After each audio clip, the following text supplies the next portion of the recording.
बताओ कि तुम्हारी नजर में आतंकवाद की डेफिनेशन क्या हमास है? ने जो किया वो आतंकवाद है।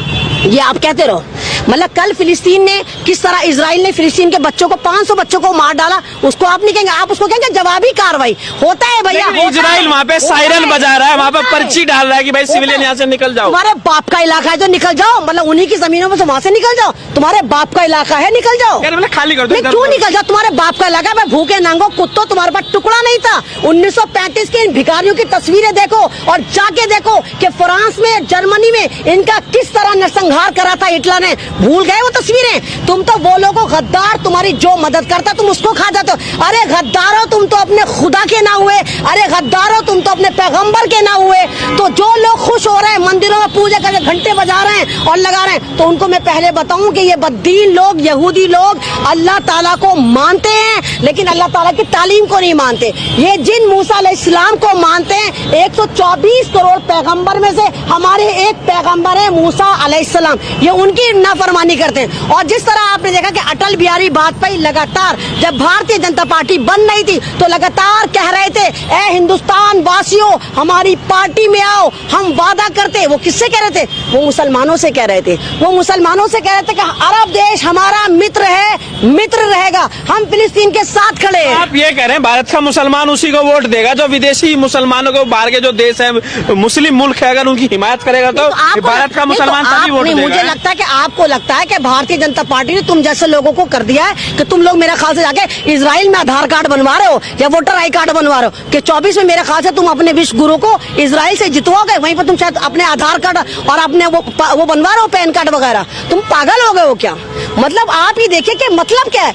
इतना प्यार आपको फिलिस्तीन के लिए है, भारत से है? अरे बावले, भारत मेरा मुल्क है, फिलिस्तीन मेरी धार्मिक जगह है, वो मेरे पैगंबरों का शहर है, वो मेरा किबला अव्वल है, वो मेरी धार्मिक जगह है। तुम फिलिस्तीन को भारत में लाके क्यों जोड़ दे? तुम ही लोग हो जो मणिपुर को दिखाते हो कि सऊदी अरब का हिस्सा है और फिलिस्तीन को तुमने हिंदुस्तान में लाके डिप्लॉय कर दिया। अबे फिलिस्तीन बाहर है, मणिपुर भारत के अंदर है। तुमने मणिपुर को तो बसा दिया बाहर, मणिपुर पर तुम बात नहीं करते, लेकिन फिलिस्तीन पर तुम ऐसे दर्द ले रहे हो कि जैसे भारत के अंदर फिलिस्तीन है और इजराइल है और दूसरी स्टेट पे हमला कर दिया। अंजाम क्या होगा?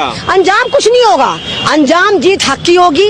लगातार 75 सालों से जुल्म हो रहा है, लगातार हो रहा है, लेकिन मैंने फिर कहा कि अल्लाह ताला सुप्रीम खुदा है, बैठा हुआ है और वो लोग मरने क्या है। दुनिया का सबसे जीदार मुसलमान, सबसे ज्यादा ईमानदार मुसलमान, सबसे ज्यादा ईमान पे कायम रहने वाला मुसलमान फिलिस्तीनी है। उनको पता है कि हमारा अंजाम। इजराइल ने लेबनान पे भी हमला कर दिया, तो उसको आतंकवाद नहीं कहोगे? आपने तो आपके मुंह से तो नहीं फूटा कि आतंकी इजराइल ने लेबनान पे हमला कर दिया? लेबनान में क्यों नहीं कहा? लेबनान का जो हिजबुल्लाह ग्रुप है नहीं, वो पहले से ही वहाँ पे तान के खड़ा है। वहाँ पे तान के खड़ा रहने पे मैं यहाँ पे तान पकड़े तो मेरे पे हमला कर दोगे?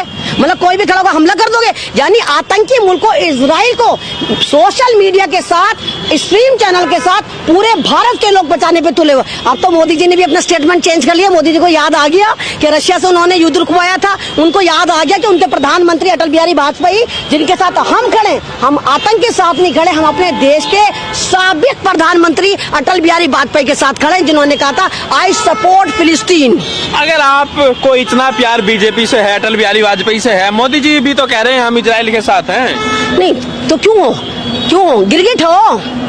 क्या हो? गद्दार हो? नमक हराम हो कि कल इसका नमक खाएंगे, कल उसका नमक खाएंगे? समय की बात है, समय के हिसाब से डिसीजन लिया जाता है। डिसीजन भैया खुदा तुम्हें समझे, जानवर कुत्ते बिल्ली नहीं हो, डिसीजन दिमाग से लिया जाता है। यानी तुम हमेशा कातिल के साथ खड़े हो। जहाँ मुसलमान मरता है वहाँ तुम खड़े रहते हो। मतलब जहाँ मुसलमान मरता है, मुसलमान आतंकवादी, यहाँ का आतंकवादी, वहाँ का आतंकवादी, और जहाँ मुसलमान मरता है तो दूसरा मुल्क मारता है, तुम उसको कहते हैं जवाबी कार्रवाई। आपके लिए देश की नीति से ऊपर पूरी दुनिया है मुसलमान आपके लिए। देखिए देश की नीति में यहाँ कोई मतलब नहीं। मोदी जी आप ही तो, जब कोई भी मुल्क, जब मेरे भारत के किसान बैठे थे, मेरी भारत की वो रेसलर जो गोल्ड मेडल लेकर, आप दुनिया के किसी भी मुसलमान के लिए खड़े हो गए। यार तो पहले बात तो सुनता नहीं, अपने टांग अड़ाता है बीच में सवाल दाग देता, सुनता है नहीं बावला।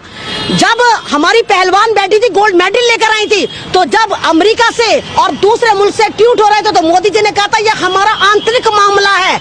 जब तुम्हारे तुम्हारे मामले में कोई बोले, तुम जब जुल्म करो, कोई बोले पहलवानों पे बोले, एनआरसी पे बोले, किसानों पे बोले, तो तुम्हारा आंतरिक मामला हो जाता है। लेकिन जब दूसरे मुल्क में युद्ध होता है, तुम कूद कूद के जालिमों का साथ देते, क्योंकि तुम्हें लगता है कि वहां मुसलमान मर रहे हैं। तो मोदी जी अपना ज्ञान दुरुस्त करो, थोड़ा पढ़ो। तुम्हारे आधार कार्ड, तुम्हारे वोटर आई कार्ड कितने को इजराइल से ना बनने मोदी जी। एमन रिजवी दुनिया के किसी भी मुसलमान का समर्थन करेगी मोदी का विरोध करने के लिए। क्यों भाई? यानी कि मोदी जी हिंदुस्तान के मुसलमानों को नीचा दिखाने के लिए दुनिया के हर मुसलमान को नीचा दिखाएंगे? ये तो आप मोदी जी से सवाल करो कि हिंदुस्तान में मुसलमान पिटेगा, छिटेगा, मॉब लिंचिंग होगी, उनको मारने के नारे लगाए दिए जाएंगे, और दुनिया में भी अगर कहीं मुसलमान पिटेगा तो मोदी जी मारने वाले के साथ खड़े होंगे। अब तक की क्या स्थिति आपको नजर आ रही है? आपको लग रहा है